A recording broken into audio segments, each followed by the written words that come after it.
খুব সাধারণ কিছু মশলা দিয়ে বানানো এই আলু পটল আপনাদের অনুষ্ঠান বাড়ির আলু পটলের কথা মনে করিয়ে দেবে। নমস্কার, কৌশিকিস কিচেন ডায়েরিতে সবাইকে স্বাগত। আমার আজকের এই স্পেশাল রেসিপিটা আপনাদের পুরোটা দেখার অনুরোধ রইল। কড়াই গরম করতে দিয়ে এর মধ্যে আমি দিয়ে দিয়েছি 2 টেবিল স্পুন রিফাইন্ড অয়েল। তেলটা গরম হয়ে গেলে এর মধ্যে আমি দিয়ে দেব 200 গ্রাম কেটে রাখা পটল, যেটা আমি ডুমো ডুমো করে কেটে নিয়েছি।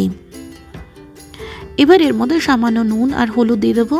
নুন হলুদের পরিমাণ খুব বেশি হয়ে গেলে কিন্তু সেটা তেলের মধ্যে পুড়ে যায় এবং তেলটা কালো হয়ে যায়। হালকা নাড়াচাড়া করে সব দিক থেকে একটু গোল্ডেন করে ভেজে নেব।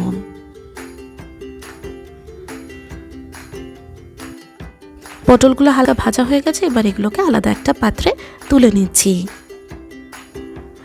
আর এই বাকি যে তেলটা রয়েছে কড়াইতে, সেই তেলেই ভেজে নেব আলু।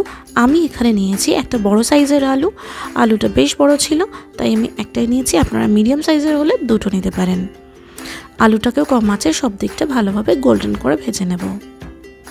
আলুগুলো গোল্ডেন ভাজা হয়ে গেলে এগুলোকে আমি আলাদা একটা পাত্রে চলে যাচ্ছি। তারপর চলে যাচ্ছি নেক্সট স্টেপে।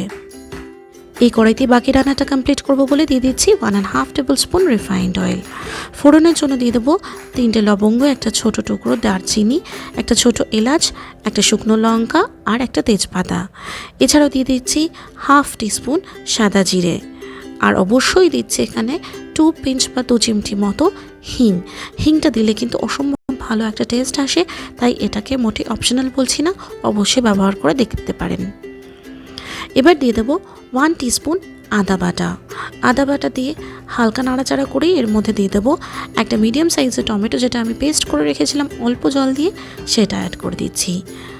দিয়ে খুব ভালোভাবে যতক্ষণ না কাঁচা গন্ধ যাচ্ছে ততক্ষণ পর্যন্ত এটাকে ভাজবো।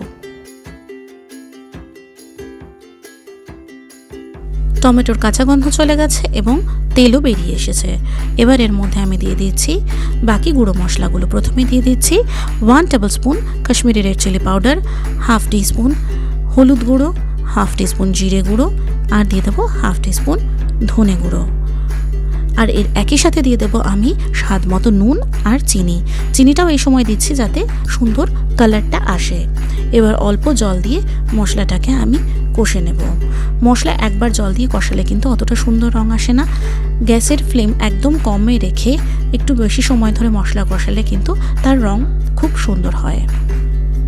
আবারও তাই একটু জল অ্যাড করে আমি মশলাটাকে কষিয়ে নেব। এবার আশা করি দেখে বুঝতেই পারছেন এই মশলাটা একটু জল দিয়ে বারবার কষানোর ফলে এর টেক্সচারটা কতটা সুন্দর এবং রঙটাও কতটা সুন্দর এসেছে। এভাবে মশলা কষালে কিন্তু এর স্বাদও অপূর্ব হয়। মশলা আমার কষানো হয়ে গেছে। এবার এর মধ্যে আগে থেকে ভেজে রাখা আলু আর পটলটা দিয়ে দেব। দেওয়ার পরে কিন্তু আমি আবারও এটাকে মিনিমাম 4 থেকে 5 মিনিট একইভাবে কষাবো। যদি মনে হয় কড়াইতে লেগে যাচ্ছে তাহলে অল্প জলের ছিটা দিয়ে আমি কষাবো। প্রায় 4 থেকে 5 মিনিট হয়ে গেছে। এবার আমি এর মধ্যে পরিমাণ মতো গরম জল অ্যাড করে দেবো। অবশ্যই এখানে গরম জলই কিন্তু ব্যবহার করবেন। 1.5 কাপ জল এখানে আমি অ্যাড করে দিচ্ছি।